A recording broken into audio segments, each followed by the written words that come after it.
আসসালামু আলাইকুম রহমতুল্লাহি বরকাতুহ। বন্ধুর আমার জ্বালায় এমন একটা অবস্থা হয়েছে যেটা ভাষায় প্রকাশ করার মতো না। গতকালকে রাতে আমার এই খাঁচাটা থেকে এই জায়গা দিয়ে ছিদ্র করছে,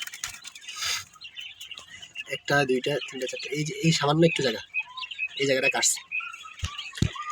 যে জায়গাটা দেখছেন এই সামান্য একটু জায়গা এটা কাটছে, কাইটা আল্লাহর রহমতে আমার এই ফাঁকিটারে কল্লা তো কাটছে পুরা শরীরটারে চসমচ করে ডালিছে একবারে। মানে কি কইতাম, অন্দুরিয়া এত পরিমাণে ডিম খাইছে এই খামার থেকে, এবং পাখি খাইছে। পাখি মনে হয় যে কম হলেও 10-12টা পাখি খাইছে। ডিম প্রতিনিয়ত প্রত্যেক দিন 4-5টা করে ডিম খায়।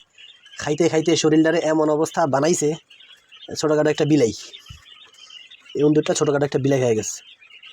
এই অন্দুরটারে মারার জন্য কত রকম পরিকল্পনা করছি, ওষুধ ছিটাইছি, কল পাচ্ছি, কোনো রকমেই এটারে তাড়ানো যাইতেছে না।